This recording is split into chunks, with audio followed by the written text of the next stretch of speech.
السلام علیکم ورحمت الله وبرکاتو. مرګرو د خانه کعبې تاریخ څه دی؟ مونږ ته ډیرو ته مرګرو ته پته ده د انډیا تاریخ څه دی، د نورو ملکونو تاریخ څه دی، ټولو مرګرو ته پته ده. خانه کعبې تاریخ هیڅ چاته هم پته نشته دی چې د خانه کعبې تاریخ څه دی. شیخ صاحب په بیان کړی دی، ډېر ښکلی بیان یې پکړی دی. راځئ مرګرو دا بیان هم را سره واورئ، د ثواب په نیت باندې نورو مرګرو سره هم شیر کوئ او کمنټس کې ماشاءالله هم په باندې ولیکئ. راځئ زو د ویډیو چې د دواړو جهانو د سردار مبارک عمر 15 کالو ته ورسېد، نو دا بیت الله دا دیوال نه د امرو استه شوي او د بیت الله دا چت هم نړېدلی او د عربو دا اراده وه چې موږ دا بیت الله ونړو او دا موږ دوباره جوړ کړو او په دې باندې خشته ښکلې چت په دې بیت الله باندې موږ واچو.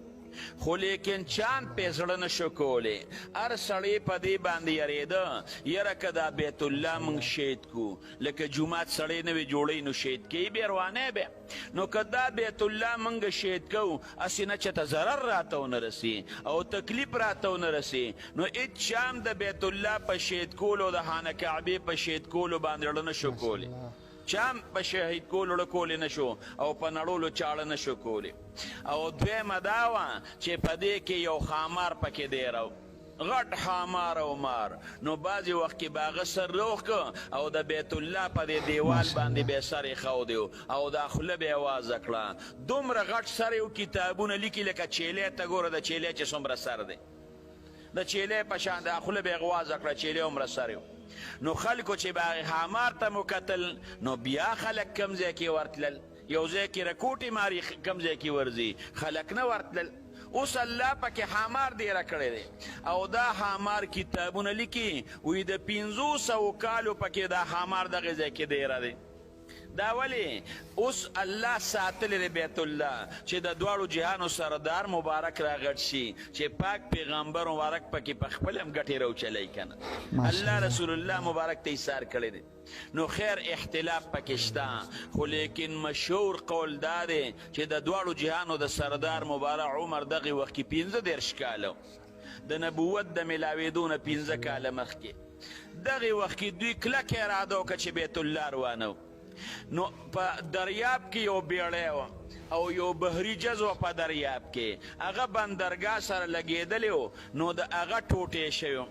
نو د هغې چې کومې تختې وې نو دغه ولید ابن معیره هغه لاړ او هغه تختې یې واخېستې چې دا به د بیت الله په دې چت کې موږ استعمال کړو او هغې کې یو کاریګر و د هغه نوم باقوم و، هغه باقوم کاریګر یې هم ځان سره راوسته چې دی به د بیت الله دا چت په خپله باندې تیار کړي، هغه تختې یې واخېستې، غټې غټې تختې وې هغې راوړې. چې راویاړې نو مشوره په دې باندې وشوه چې دا بیت الله نړو. نو د رسول الله مبارک د پلار په ماماګانو کې یو کس پاسېد چې الله پاک دی او حلال مال الله پاک خوښوي، نو په دې کې به رسول الله مبارک په رشته دارو کې چې الله پاک حلال مال خوښوي، نو په دې بیت الله کې به موږ پاک مال ګورې لګو، په دې کې به د سود او د شراب او د دغې پیسې بالکل نه لګو، پاک به پکې لګو. په هغې باندې مشوره وشوه. اوس خامار پکې دی نو ورنږدې کېږي به څوک، نو د الله شان ته ګور رب العالمین یو مرغۍ راوسته، یو غټ باز، او دغې مار سر روچت کړی او د دیوال د پاسه یو ته وي خامار خو بیا سر روچت کړی دی، بل ته وي راشه وګوره خامار سر روچت کړی دی، خلک یې په تماشه دي. الله ورته خلک راغونډ کړل، هغه باز بره روانو راغوټه شو، دا خامار یې په دې پنجو کې اوچت کړ، لاړ یو یړ.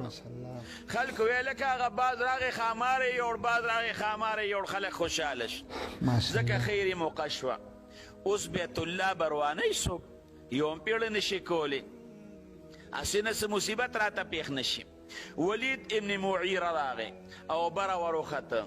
او وی یا الله وی تا ته پته ده چې زمونږ اراده د خیر ده او د شر اراده هم نه ده کړې. ځان سره کودال او دروانې هغه سامان واخېسته، په بیت الله باندې شروع کړه، څه ځای یې ونړو. کور ته راغی خو څوک ورنږدې کېدل نه، صرف تماشه یې کوله. عرب وی که بیګاله په ولید ابن معیره باندې د الله طرف نه څه مصیبت راغی کنه نو د الله به د دې روانول خوښ نی نو یو کس به هم نه ورنږدې کېږو او که دا ولید ابن معیره بیګاله بچ پاتې شو او په ده باندې مصیبت رانغی نو د الله به و د دې پروانولو باندې بیا راضي وي بیا به ورسره موږ هم ملګري شو ټول خلک په دې انتظار دی چې بیګاله په ولید ابن مغیره په کور څه ګړز راځي او که نه ساپت به راځي او که نه شپې کور کې تېره کړه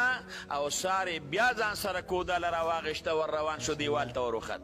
خلکو ته پته ولګېده چې په ده څه مصیبت رانغی بس الله په دې باندې راضي دی نو د بیت الله رونو اوس هم چې ورشه څلور دیواله دي حتیم مبارک اخو هغې نه هم لنډې دیوال ته دی نو د بیت الله هغه دیوالونو عربو کې قبیلې وي